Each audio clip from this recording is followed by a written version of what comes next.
Olá e bem-vindos ao CHS News 360 Graus, seu podcast de notícias diárias do Brasil e do mundo em um só lugar. Eu sou Carolina Vaz.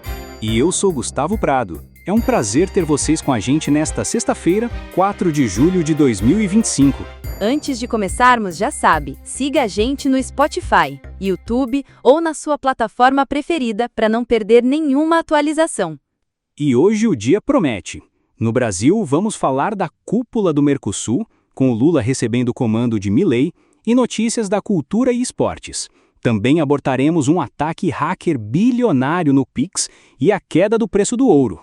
Já no cenário internacional, teremos notícias sobre o falecimento de Diogo Jota, jogador do Liverpool, um naufrágio na Indonésia, o recorde da Nvidia e movimentações políticas de Trump e as tensões na Europa e no Oriente Médio. Isso!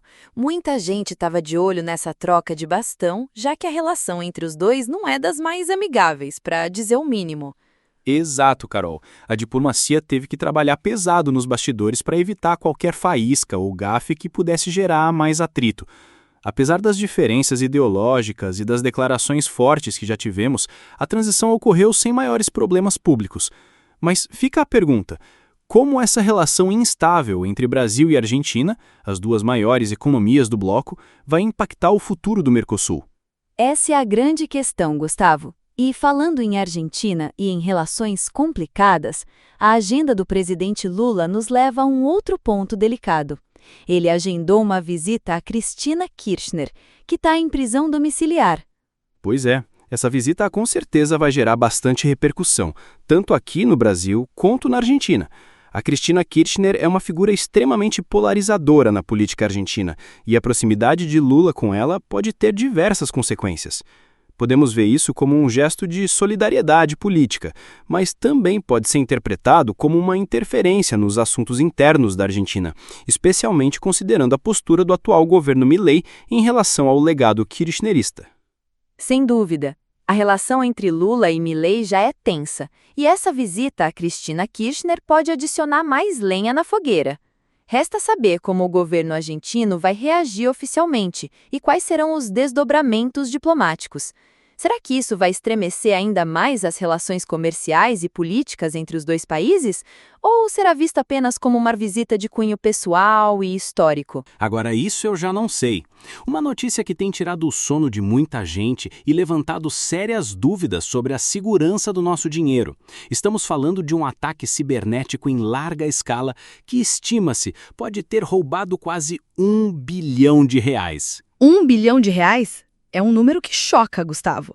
Quem foi o alvo desse ataque de tamanha proporção? O principal alvo foi a CMSW. A CMSW, uma empresa vital que fornece serviços para diversas instituições financeiras aqui no Brasil. E o ponto crucial é que a CMSW está diretamente conectada ao Pix, o nosso sistema de pagamentos instantâneo. Então, se a CMSW foi comprometida, significa que os bancos que dependem dela também foram afetados, correto? Exatamente. O ataque mirou nas contas de reserva de pelo menos 6 instituições financeiras que utilizam os serviços da CMSW.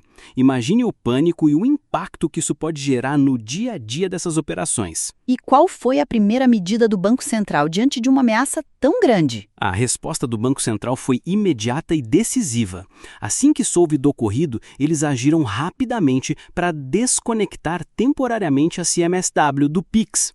Essa foi uma medida de contenção de emergência, como cortar o fluxo de um vazamento grave, para evitar que mais dinheiro fosse desviado. E a CMSW, que diz sobre o ocorrido? A CMSW, por sua parte, divulgou que o problema foi resultado de um uso indevido de credenciais de clientes. Isso sugere que as informações de acesso, como senhas, de algumas das instituições financeiras que eles atendem foram comprometidas. A empresa reforça que está cooperando plenamente com as autoridades para investigar a fundo. As investigações já estão em andamento? Sim, Carol. Além da apuração do Banco Central, a Polícia Civil e a Polícia Federal já formaram uma força-tarefa para investigar quem está por trás desse ataque e como ele foi orquestrado. É um caso extremamente complexo que envolve alta tecnologia. Se o valor roubado for confirmado, será um dos maiores roubos cibernéticos da história recente do Brasil. A prioridade agora é entender a dimensão do dano e reforçar a segurança de todo o sistema financeiro para prevenir futuros incidentes. Agora, vamos nos aprofundar em uma pesquisa que nos oferece uma visão bem interessante sobre o cenário político diretamente do Congresso Nacional, o levantamento da Genial Quast. Essa é uma pesquisa fundamental, Carolina, porque ela nos mostra a percepção dos próprios parlamentares, que estão no centro do debate político. E o levantamento foi realizado e divulgado agora, no dia 2 de julho de 2025. Exato. E os resultados são bastante reveladores sobre as expectativas para as próximas eleições. A Genial Quast aponta que metade dos deputados consultados, ou seja, 50%, acredita que a oposição será a favorita na disputa presidencial de 2026. É um número que não pode ser ignorado, Carolina. Isso indica que, mesmo entre os parlamentares que vivem o dia a dia do Planalto e do Congresso, há uma forte percepção de que a próxima corrida eleitoral pode favorecer as forças de oposição. E tem mais, Gustavo. Essa mesma pesquisa revela um dado bem curioso. A maioria dos deputados, cerca de 51%, deseja que Jair Bolsonaro desista de sua candidatura em 2026. Isso é significativo, considerando que ele já está inelegível até 2030, mas ainda há discussões e recursos sobre o tema. Essa opinião dos congressistas pode ter um peso importante nas movimentações políticas da direita. E um nome que surge com bastante força nesse levantamento interno do Congresso, especialmente no campo da oposição, é o do governador de São Paulo, Tarcísio de Freitas. Cerca de 29% dos deputados o citam como o nome mais cotado para a disputa de 2026. Para fechar, a avaliação do governo Lula entre os próprios deputados federais, segundo a Quast, mostra que predomina a avaliação negativa. Entre os parlamentares da oposição, por exemplo, a rejeição ao governo Lula chega a impressionantes 96%. Ou seja, essa pesquisa da Genial Quast nos dá um termômetro muito claro da temperatura política dentro do Congresso Nacional, revelando tendências e percepções que certamente vão influenciar os próximos passos do xadrez eleitoral brasileiro. Gustavo, vamos agora para uma notícia que nos leva para fora da Terra, diretamente para o espaço. A NASA confirmou a natureza de um objeto interestelar que foi avistado recentemente. Que legal, Carolina! Sempre fascinante quando o assunto é espaço. O que exatamente a NASA confirmou? A Agência Espacial Americana, a NASA, confirmou que um objeto interestelar que vinha sendo observado e catalogado como 3I/Atlas é de fato um cometa. Um cometa? Isso é interessante. Por que interestelar? Ele é considerado interestelar porque ele não se originou no nosso sistema solar. Esse cometa, o 3I/Atlas, está apenas de passagem. Ele veio de outro sistema estelar e está fazendo uma breve visita ao nosso quintal cósmico. E quando ele foi avistado pela primeira vez? Ele foi detectado inicialmente no dia 1º de julho, e desde então os cientistas estavam trabalhando para entender sua composição e trajetória. A confirmação de que há um cometa, com sua cauda de gás e poeira, ajuda a entender mais sobre a formação de objetos em outras partes da galáxia. E ele representa algum risco para a Terra? Essa é a melhor parte. A NASA foi bem clara em afirmar que o cometa 3I/Atlas não representa absolutamente nenhuma ameaça ao nosso planeta. Ele está em uma trajetória que o mantém seguro e longe de nós. Então podemos observar e aprender com ele sem preocupações. Excelente notícia! Sempre bom saber que o que vem de fora não é uma ameaça. A descoberta de cometas interestelares é rara e oferece aos astrônomos uma chance única de estudar materiais e condições de outros sistemas estelares sem precisar sair do nosso. Agora, para quem acompanha o mercado, o dia foi de queda para o preço do ouro, e o motivo está diretamente ligado aos Estados Unidos. A queda aconteceu depois que foram divulgados os dados de payroll, que é a folha de pagamento não agrícola americana, e eles vieram muito mais fortes do que o esperado pelo mercado. Isso significa que a economia dos Estados Unidos está criando mais empregos e mostrando mais força do que o previsto pelo mercado. E qual a relação disso com o ouro? É uma relação inversamente proporcional. O ouro é tradicionalmente visto como um ativo de segurança, um refúgio para investidores em tempos de incerteza econômica ou quando as taxas de juros estão baixas. Quando a economia de uma potência como os Estados Unidos se mostra robusta, a percepção de risco diminui. Além disso, dados fortes de emprego podem sinalizar que o Federal Reserve, o Banco Central americano, terá menos motivos para cortar as taxas de juros, ou até mesmo pode considerar aumentá-las no futuro. Juros mais altos tornam outros investimentos, como títulos do governo, mais atraentes, já que eles oferecem um rendimento garantido. Com isso, investidores tendem a tirar dinheiro do ouro e aplicar em opções mais rentáveis, fazendo o preço do metal precioso cair. Agora uma notícia muito triste que abala o mundo do esporte.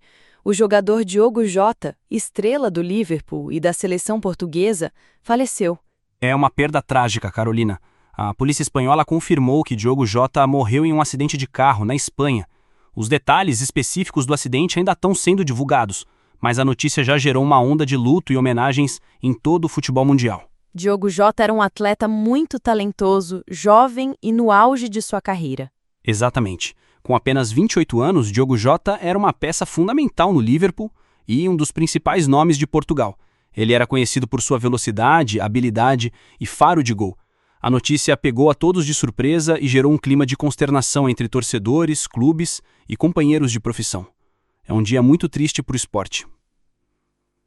E uma tragédia no Sudeste Asiático, Carolina. Um navio de passageiros afundou no Estreito de Bali, na Indonésia. Sim, Gustavo. As informações iniciais são preocupantes, com a confirmação de mortos e desaparecidos. As equipes de resgate estão no local, trabalhando intensamente para tentar encontrar sobreviventes. O Estreito de Bali é uma rota marítima bastante movimentada, ligando as ilhas de Java e Bali. Ainda não se sabe a causa exata do acidente, se foi por conta de condições climáticas adversas, problemas mecânicos ou excesso de passageiros. As autoridades indonésias já iniciaram uma investigação para apurar as causas da tragédia. É uma situação dramática e a esperança é que mais pessoas possam ser resgatadas com vida. Nossos pensamentos estão com as vítimas e suas famílias. Para finalizar, uma notícia do mundo da tecnologia que mostra o poder da inteligência artificial. A NVIDIA alcançou um valor de mercado recorde de 3,34 trilhões de dólares. 3 trilhões e 340 bilhões de dólares. É um valor estratosférico, Gustavo. O que impulsionou essa valorização? O principal motor dessa ascensão meteórica da NVIDIA é a demanda explosiva por chips de inteligência artificial, IA. A NVIDIA é a líder mundial na fabricação de unidades de processamento gráfico, ou GPUs, que são essenciais para treinar e rodar modelos de IA complexos, como os usados em inteligência artificial generativa. Então é a corrida pela IA que está fazendo o valor da empresa disparar. Exatamente. Empresas de tecnologia de todo mundo estão investindo bilhões no desenvolvimento e aplicação de IA, e os chips da NVIDIA são a espinha dorsal dessa revolução. Essa demanda sem precedentes tem feito as vendas e os lucros da NVIDIA dispararem, levando suas ações a níveis recordes e a transformando em uma das empresas mais valiosas do mundo. Isso mostra como a inteligência artificial não é mais uma promessa, mas uma realidade que está remodelando a economia global. Os Estados Unidos anunciaram oficialmente uma pausa na ajuda militar à Ucrânia. A justificativa é que os estoques de armas do país estão esgotados. Essa decisão vem depois de meses de fornecimento intenso de equipamentos e, sem dúvida, levanta sérias questões sobre a capacidade contínua de Washington em apoiar o esforço de guerra ucraniano em grande escala. Uma notícia que deve repercutir bastante nas capitais europeias. E, falando em Europa, temos uma situação curiosa e que gera atrito dentro da própria União Europeia: a Espanha. Exatamente, Gustavo. A Espanha está sendo vista como um obstáculo inesperado para os planos da União Europeia de eliminar sua dependência do gás russo. Enquanto o bloco busca cortar laços com a Rússia, Madrid se recusa a abandonar seus contratos de longo prazo com a empresa russa Novatek. Houve até acusações de que a comissária Teresa Ribera estaria tentando diluir a proibição do gás russo. Essa postura espanhola desafia a unidade energética da UE e pode ter implicações significativas para a estratégia de segurança energética do continente. Saímos da pauta energética e vamos para um cenário de tensão que infelizmente persiste: o Oriente Médio, com desdobramentos preocupantes entre Israel e o Líbano. Sim, Gustavo. A situação por lá está escalando novamente. Houve um ataque de drone israelense perto de Beirute, na região de Caldé, que resultou em pelo menos um morto e 3 feridos. Fontes israelenses afirmaram que o alvo eram locais militares e depósitos de armas, mas o ataque é uma clara violação do cessar-fogo estabelecido com o Hezbollah em novembro.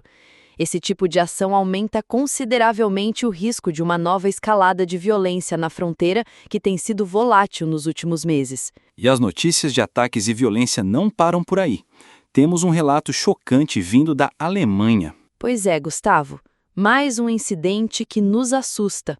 Um homem atacou passageiros com um machado a bordo de um trem Intercity Express, ICE, na Baviera. O ataque ocorreu entre as cidades de Straubing e Plattling, e 4 pessoas ficaram feridas, sendo que uma delas sofreu lesões graves. O agressor foi detido pelas autoridades, mas o episódio reacende o debate sobre a segurança em transportes públicos na Europa. Muito bem, Carolina. Cenários complexos se desenrolam pelo mundo.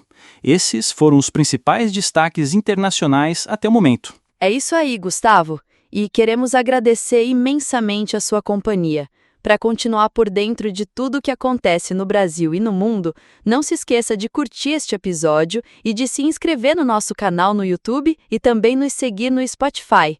Assim, você não perde nenhum CHS News 360 graus e nos ajuda a levar informação a mais pessoas. Sua participação é fundamental para nós. Muito obrigada pela audiência e até o próximo bloco. Até mais!